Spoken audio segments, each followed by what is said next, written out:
السلام علیکم ورحمۃ اللہ وبرکاتہ۔ الحمد للہ نحمده ونستعینه ونستغفره ونعوذ باللہ من شرور انفسنا ومن سیئات اعمالنا، من يهده الله فلا مضل له ومن يضلله فلا هادي له، وأشهد أن لا إله إلا الله وحده لا شريك له، وأشهد أن سيدنا ومولانا محمدا عبده ورسوله، أما بعد فأعوذ بالله من الشيطان الرجيم، بسم الله الرحمن الرحيم، ألم تر كيف فعل ربك بأصحاب الفيل، ألم يجعل كيدهم في تضليل، وأرسل عليهم طيرا أبابيل ترميهم بحجارة من سجيل فجعلهم كعصف مأكول۔ اللہ ہی کے نام سے شروع کرتے ہیں جو رحمان الرحیم ہیں۔ کہ آپ نے دیکھا کیا کیا ہے آپ کے رب نے ہاتھی والوں کے ساتھ، کیا نہیں کر دیا ان کی تدبیروں کو غلط، اور بھیجے ان پر پرندے غول در غول، پھینکتے تھے ان پر پتھر کنکر کے، پس بنا دیا ان کو مانند کھائے ہوئے گھاس کے۔ صدق اللہ العظیم وبلغنا رسولہ النبی الکریم۔ گزشتہ جمعوں میں سورۃ لإیلاف قریش، سورۃ قریش کے بارے میں تذکرہ ہوا تھا، بالکل اس کے ساتھ بلکہ اس سے پہلے ایک سورۃ مبارکہ ہے، اس کو سورۃ فیل کہا جاتا ہے، چونکہ اس سورۃ مبارکہ میں اصحاب فیل کا، ہاتھی والوں کا تذکرہ ہے، اور یہ قرآن مجید کی آخری صورتوں میں سے یہ سورۃ مبارکہ ہے۔ تو سورۃ قریش کے ساتھ اللہ رب العزت کی ذات نے اس سورۃ مبارکہ کو بیان کیا ہے۔ اس سورۃ مبارکہ کے بیان کرنے کے مقاصد میں سے ایک مقصد یہ بھی ہے، اس میں نبی پاک صلی اللہ علیہ وسلم ان کی تشریف آوری سے پہلے دنیا کے اندر جو عجیب کام ظاہر ہوئے ان کے ساتھ تذکرہ ہے۔ دنیا کا بڑا عجیب کام تھا کہ اصحاب فیل کا مکہ میں اللہ رب العزت کی ذات نے جو حشر کیا، عام طور پر ایسا نہیں ہوتا، اور کسی انسان کے بس کے اندر نہیں ہے، اور کسی انسان کی طاقت کے اندر نہیں ہے۔ اگر نبی موجود ہو اور نبوت کا دعویٰ کرے، ایسا کوئی عجیب کام ظاہر ہو جائے نبی کے ہاتھ سے تو اس کو معجزہ کہا جاتا ہے، اور اگر ایسا ہی کوئی کام نبی کی آمد سے پہلے ظاہر ہو جائے تو اس کو ارہاس کہا جاتا ہے۔ راحس کہا جاتا ہے بنیاد کو، کہ نبی کی آمد سے پہلے اللہ رب العزت کی ذات جو ہے کوئی بنیاد اس طرح کی ظاہر کر رہے ہیں، جس سے یہ پتہ چلتا ہے کہ دنیا کے اندر کوئی تبدیلی آئے گی اور حالات بدلیں گے اور تغیر ہوگا، اور اس کا نام ہے نبی کی آمد صلی اللہ علیہ وسلم کی ذات اقدس۔ آپ صلی اللہ علیہ وسلم نے ارشاد فرمایا، بنی کنانا آپ کے بزرگوں میں بڑے جا کر پیچھے ایک بزرگ ہیں، ان کا نام کنان ہے، اور ان کی اولاد کو بنی کنان کہا جاتا ہے۔ رسول پاک صلی اللہ علیہ وسلم نے فرمایا اللہ تعالیٰ نے حضرت آدم کی اولاد میں سے علیہ السلام بنی کنانہ کو منتخب کر لیا ہے، یعنی ان کو رتبہ اور درجہ اور مقام دیا ہے۔ اور بنی کنعان میں سے اللہ کی ذات نے قریش کو منتخب کر لیا، ان کو درجہ، رتبہ اور مقام دیا ہے، اور ان میں سے پھر ہاشم کو اللہ کی ذات نے چن لیا، اور پھر آپ صلی اللہ علیہ وسلم نے فرمایا ہاشم کی اولاد میں سے اللہ کی ذات نے مجھے منتخب کیا ہے۔ آپ حسب و نسب کے لحاظ سے، کنبہ اور برادری کے لحاظ سے بھی اللہ کی ذات نے اعلیٰ مقام نبی پاک صلی اللہ علیہ وسلم کی ذات اقدس کو دیا تھا۔ حضرت ہاشم جن کا نام عمر تھا اور آپ صلی اللہ علیہ وسلم کے دادا جان کے والد گرامی ہیں، اور ان کے حالات زندگی گزشتہ جمعوں کے اندر تذکرہ ہوا، اور پھر قریش کا سفر کرنا اس کے بارے میں بھی تذکرہ ہوا تھا، اور یہ سفر کی ابتدا اور یہ سفر تجارت اس کو شروع کرنا حضرت ہاشم کے زمانے کے اندر ہوا تھا۔ اس کے بارے میں گزشتہ جمعوں کے اندر اس کا تذکرہ جو ہے وہ ہو چکا ہے۔ حضرت ہاشم نے مدینہ پاک میں شادی کی تھی، اور اللہ کی ذات نے آپ کو بیٹا دیا تھا، اور آپ پھر سفر پر تھے۔ آپ کا انتقال ہو گیا جوانی کی عمر کے اندر ہی، بھرپور جوانی کے اندر حضرت ہاشم دنیا سے چلے گئے، اور ان کا انتقال ہو گیا، اور ان کا ایک بیٹا تھا، اس کا نام رکھا گیا تھا شیبۃ الحمد۔ بہت خوبصورت تھا، جب پیدا ہوا تو اس کی پیشانی پر ایک سفید بال تھا، جس طرح بعض بچوں کو ان کے بال جو ہوتے ہیں وہ سفید ہوتے ہیں، ان کا یہ بال، ان کا جو اپنا جو بچے تھے ان کا بال جو تھے وہ سفید تھے، اور پھر ان سلسلہ کیا کہ جو سفید بال تھے اس کی وجہ سے نام رکھ دیا گیا کہ شیبۃ الحمد۔ اس کا مطلب یہ ہوتا ہے خوبصورت بوڑھا، یعنی آپ کے بال بھی سفید تھے، اور آپ یعنی آپ صلی اللہ علیہ وسلم کے دادا جان، اور آپ کو خوبصورت بھی کہا گیا، تو نام ہی آپ کا رکھا گیا ہے شیبۃ الحمد، اور یہ مشہور ہیں عبد المطلب کے نام سے۔ چنانچہ جب حضرت ہاشم کا انتقال ہو گیا اور کچھ سال گزر گئے، اور پھر مکہ معظمہ میں پتہ چلا کہ آپ کا ایک بیٹا ہے وہاں پر عبد المطلب،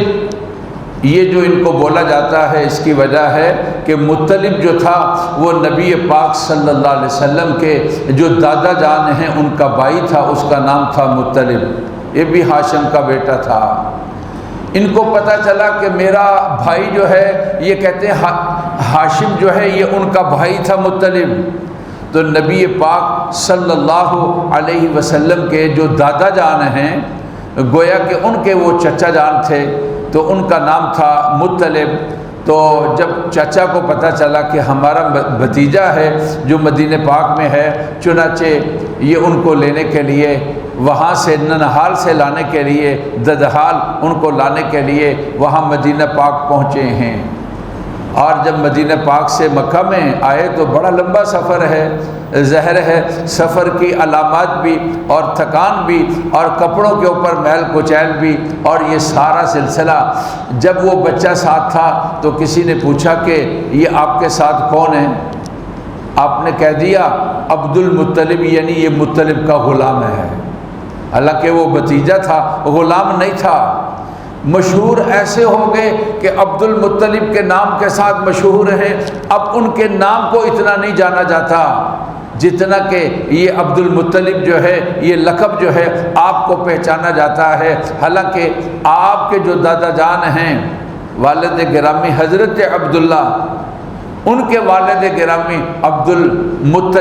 المطلب جو ہیں، در حقیقت ان کا نام شیبۃ الحمد ہے۔ اور عبد المطلب اس وجہ سے میں نے کہا کہ یہ مطلب کا غلام جب بولا تھا، تاکہ لوگ ایسا نہ کہیں کہ ایسے لباس کے اندر اور اس طرح کی حالت کے اندر، تو انہوں نے کہہ دیا کہ یہ میرا غلام ہے، مطلب کا غلام ہے۔ یہ رسول اللہ صلی اللہ علیہ وسلم کے دادا جان جو ہیں، یہ اللہ تعالیٰ کی ذات نے، عبد المطلب اللہ کی ذات نے ان کو بڑی شانوں کے ساتھ نوازا۔ عرب کی سرداری اور بیت اللہ کی خدمت اور حجاج اکرام کا خاص خیال رکھنا اور اللہ کے گھر جو ہے اس کا خاص خیال رکھنا، یہ حضرت عبد المطلب جو ہیں ان کا یہ طریقہ تھا اور ان کا شیوہ تھا۔ حرم کعبہ کا ایک حصہ ہے، اس کو حتیم کہا جاتا ہے، وہاں پر آپ تشریف فرما تھے، آپ کو اونگ آ گئی، آپ کو نیند آ گئی، اور آپ جو ہیں اس نیند کے اندر آپ کوئی خواب کے اندر آپ کو کہتا ہے کہ احفر برتا، یہاں پر آئے تھے حضرت اسماعیل اور ان کی والدہ محترمہ جن کا نام حضرت ہاجرہ ہے،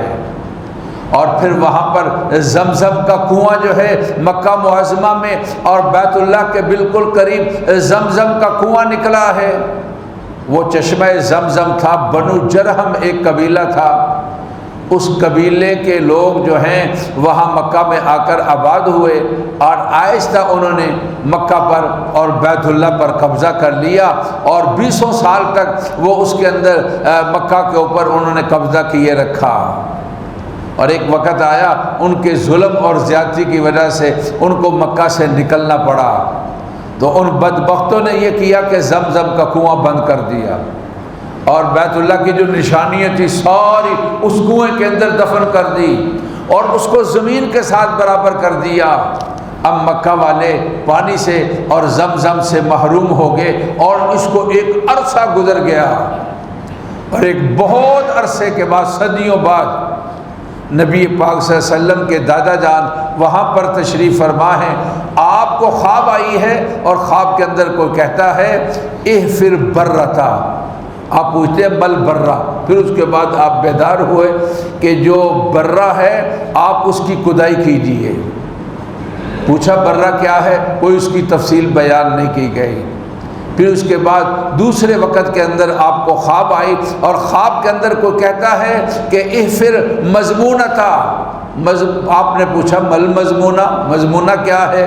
پھر کوئی نہیں بتایا گیا اور آپ بیدار ہو گئے۔ یہ 2 خوابیں آپ کو مسلسل آتی ہیں،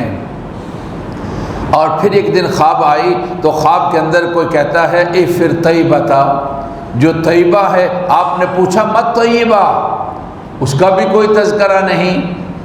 آپ نے پوچھا طیبہ کیا ہے، تو پھر آپ جو ہے بیدار ہو گئے، اور چوتھی دفعہ آپ کو خواب آئی تو اس کے اندر خواب کے اندر کو کہتا ہے احفر زمزمتا، زمزمہ جو ہے یعنی زمزم جو کنواں ہے آپ اس کی کھدائی کیجئے اور اس چشمے کو ظاہر کیجئے۔ پھر آپ نے پوچھا کہ مل زمزمہ، زمزم کیا ہے،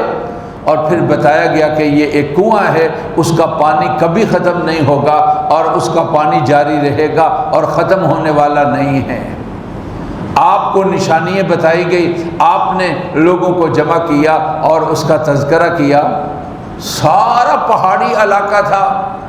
لوگوں نے انکار کر دیا جی آپ کو ویسے ہی خواب آئی ہے اور کوئی حقیقت نہیں ہے، ہم اس خواب کے اوپر کیا عمل کریں، ہم عمل نہیں کریں گے، ہم تو آپ کے ساتھ کوئی تعاون نہیں کر سکتے ہیں۔ اللہ نے آپ کو بیٹا دیا تھا، حضرت عبد المطلب کو اللہ کی ذات نے بیٹا دیا تھا، اس کا نام تھا حارث، یہ نبی پاک صلی اللہ علیہ وسلم کے چچا لگتے ہیں۔ تو آپ نے اپنے بیٹے کو ساتھ لیا اور سامان کھدائی کا لیا، اور جو علامات اور نشانیاں تھیں آپ نے ان علامات اور نشانیوں کے اوپر کھدائی کا سلسلہ شروع کر دیا، اور کہتے ہیں کہ آپ نے ساتھ اپنے اللہ تعالیٰ سے اس کھدائی کو کرتے ہوئے یہ نظر مانی اور منت مانی، اگر اللہ کی ذات نے مجھے 10 بیٹے دیے اور تو میں ایک بیٹے کو اللہ کے لیے قربان کر دوں گا اور اللہ کے لیے میں اس کو پیش کر دوں گا۔ چنانچہ اس کھدائی کے اندر وہ کنواں زمزم کا ظاہر ہوا اور اس کی علامات اور نشانیاں ظاہر ہوئیں، آپ خوش ہو گئے، اور پھر اس زمزم کے کنویں کی کھدائی کے بعد اور اس کے ظہور کے بعد اور اس کے پانی کے نکلنے کے بعد اللہ کی ذات نے آپ کی وہ آرزو بھی پوری فرما دی کہ اللہ کی ذات نے آپ کو 10 بیٹے دیے، ان میں سے ایک ہیں جو نبی پاک صلی اللہ علیہ وسلم دے والد گرامی ہیں، جن کا نام حضرت عبداللہ ہے۔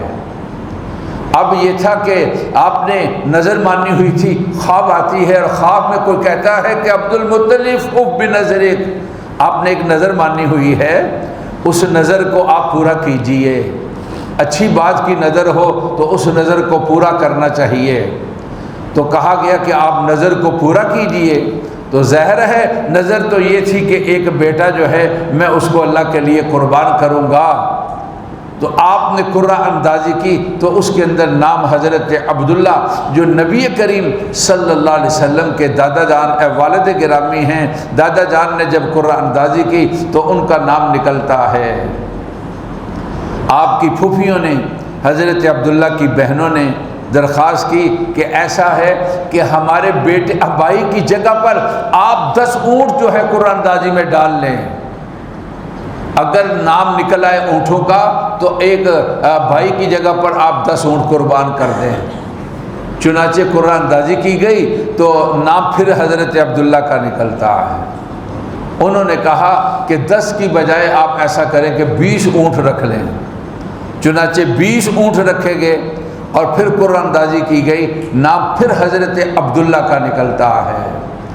اور پھر اس کے بعد آپ نے اس طرح 10 اونٹ بڑھاتے گئے۔ جب 100 اونٹ پورے ہوئے نا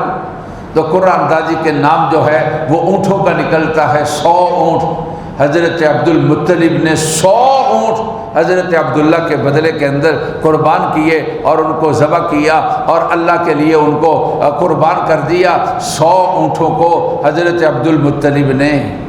آپ کو پتہ ہے ہماری شریعت مطہرہ کے اندر اگر کسی سے غلطی سے کوئی انسان قتل ہو جائے، جس کو قتل خطا کہا جاتا ہے، یا قتل عمد کے اندر آپس میں ان کی صلح دیت پر ہوتی ہے، اگر کوئی قیمت کا لحاظ کرنا ہوگا تو 100 اونٹوں کے ساتھ حساب کرنا ہوگا۔ 100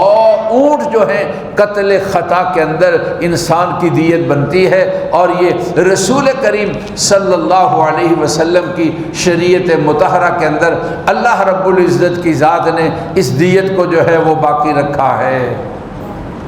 آپ تشریف فرما تھے تو ایک آدمی آیا، اس نے کہا یا ابن ذبیحین، اے 2 ذبیحین کے بیٹے۔ لوگ حیران ہوئے اور پھر یہ تفصیل سامنے آئی، ان میں سے ایک آپ کے والد گرامی حضرت اسماعیل ہیں، ان کو بھی ذبیح اللہ کہا جاتا ہے۔ حضرت خلیل اللہ نے ان کو اپنے بیٹے کو قربانی کے لیے پیش کیا، اور آپ صلی اللہ علیہ وسلم حضرت اسماعیل کے خاندان میں سے ہیں۔ اور دوسرے حضرت عبداللہ ہیں، ان کے والد گرامی حضرت عبد المطلب نے ان کو قربانی کے لیے پیش کیا، اس لیے آپ کو ابن ذبیحین کہا جاتا ہے۔ 2 وہ جو اللہ کے لیے ذبح ہونے والے تھے اور جن کو اللہ کے لیے ذبح ہونے کے لیے پیش کیا گیا تھا، آپ صلی اللہ علیہ وسلم ان کی اولاد میں سے ہیں، ان کے بیٹے ہیں۔ یہ نبی کریم صلی اللہ علیہ وسلم کی ذات اقدس کا یہ لقب ہے۔ حضرت عبد المطلب ان کے بڑے کارنامے ہیں۔ انہوں نے حکم دیا تھا کہ بیت اللہ کا طواف جو ہے بغیر کپڑوں کے، اس زمانے میں لوگ جو ہے ایسا بھی ہوتا تھا کہ کپڑوں کے بغیر طواف کر لیتے تھے،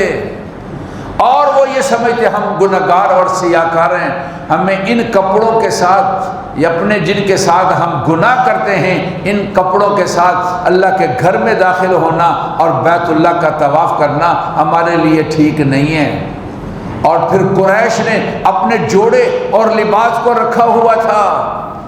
کبھی ایسا بھی ہے فری میں دے دیے اور کبھی ان پر فیس لگا دی۔ لوگ قریش کے لباس کو پہن کر، مرد مردوں کا اور عورتیں عورتوں کا، یہ لوگ لباس پہن کر پھر بیت اللہ کا طواف کیا کرتے تھے۔ لیکن اگر کپڑے کم ہو جائیں اور کسی کو نہیں ملے تو بغیر لباس کے اس نے بیت اللہ کا طواف شروع کر دیا۔ تو حضرت عبد المطلب وہ پہلے فرد تھے جنہوں نے اس بات کا حکم دیا کہ اللہ کے گھر میں یہ بے حرمتی اور اللہ کے گھر کے اندر یہ کام کرنا یہ ٹھیک نہیں ہے۔ جو بھی بیت اللہ کا طواف کرے گا وہ لباس کے ساتھ کرے گا۔ چنانچہ نبی کریم صلی اللہ علیہ وسلم کی ذات اقدس نے بھی اعلان کروا دیا تھا کہ آج کے بعد کوئی بیت اللہ کا برہنہ طواف نہیں کرے گا، اور اس حالت کے اندر بیت اللہ کے اندر کوئی بھی داخل نہیں ہوگا۔ انہوں نے اپنے زمانے کے اندر لوگوں کو کہا تھا کہ شراب غلط چیز ہے اور اس کے نقصانات ہیں بہت زیادہ۔ قرآن مجید کے اندر اللہ رب العزت کی ذات نے اس کے بارے میں جوا اور شراب کے بارے میں بیان فرمایا، اسمہما اکبر من نفعہما، ان دونوں کا جو نقصان ہے، شراب ہو یا جوا ہو، ان دونوں کا جو نقصان ہے ان کے فائدے اور نفع سے بہت زیادہ ہے۔ اللہ رب العزت کی ذات نے قرآن مجید کے اندر اس کا تذکرہ کیا ہے۔ بہرحال حضرت عبد المطلب بڑے اللہ والے آدمی تھے اور بیت اللہ کے خادم تھے اور حجاج کرام کی خدمت کرنے والے تھے اور آنے والے لوگوں کے لیے بڑا انتظام کرنے والے اور ان کی راحت کا خیال رکھنے والے تھے۔ دنیا کے اندر بیت اللہ کا چرچا تھا۔ اس زمانے کے دور دراز کے لوگ جو ہے مکہ میں آتے اور بیت اللہ کا طواف کرتے اور اس کی عظمت کو اور اس کی شان اور رتبے کو اور زیادہ اپنے دلوں کے اندر بٹھاتے تھے۔ یمن کے اندر لوگ عیسائی رہتے تھے،